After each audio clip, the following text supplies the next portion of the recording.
નમસ્કાર મિત્રો, મારી ચેનલમાં તમારું સ્વાગત છે।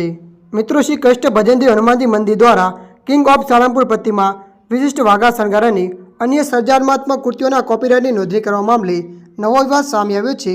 વર્લ્ડ બ્રાહ્મણ ઓર્ગેનાઇઝરના ચેરમેન હેમાંગ રાવલે જણાવ્યું હતું કે તાજેતરમાં સાળંગપુર શ્રી કૃષ્ણ ભજનદેવ હનુમાનજી મંદિર દ્વારા કિંગ ઓફ સાળંગપુર પ્રતિમા વિવિધ ધાર્મિક પ્રતીકો, નામો, ઓળખ અને સંબંધિત બાબતો માટે કોપીરાઇટ તથા ટ્રેડમાર્ક મેળવવાની જાહેરાત કરાઈ છે। ભગવાન હનુમાનજી તેમના પ્રાચીન વિષણો, ધાર્મિક પ્રતીકો, મૂર્તિઓ, પ્રસાદ અને સનાતન પરંપરાઓની ખાનગી બૌદ્ધિક સંપત્તિ તરીકે રજૂ કરવાનો કોઈપણ પ્રયાસ સમગ્ર સનાતન હિન્દુ સમાજ માટે ચિંતાજનક છે। યાત્રાધામ સાળંગપુર હનુમાનજી મંદિર પ્રશાસન દ્વારા લેવાયેલા કોપીરાઇટ અને ટ્રેડમાર્ક સંબંધી અન્ય નિર્ણયથી હાલ રાજ્યભરમાં ભારે ચર્ચા જગાવી છે। બીજી તરફ કૃષ્ણ ભજનદેવના ભક્તો આ નિર્ણયના સમર્થનમાં આગળ આવ્યા છે। ભક્તો અને મંદિરના હિતૈષીઓના માટે આ નિર્ણય કોઈ વેપારી હેતુ માટે નથી, પરંતુ ભક્તોની સુરક્ષા માટે અનિવાર્ય હતો।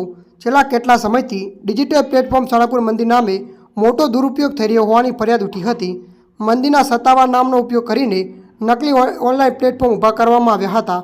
ભક્તો પાસેથી ઓનલાઈન પ્રસાદ, વિશેષ ઉતારા અને દાનમાં નામે પર્સનલ બેંક એકાઉન્ટમાં પૈસા પડાવવાના અનેક કિસ્સાઓ સામે આવ્યા છે। ત્યારે મિત્રો, હાલ માટે આટલું। મળીશું નવી અપડેટ સાથે। જો તમને અમારો વિડીયો પસંદ આવે, લાઇક, શેર અને સબસ્ક્રાઈબ કરી નાખજો। ધન્યવાદ।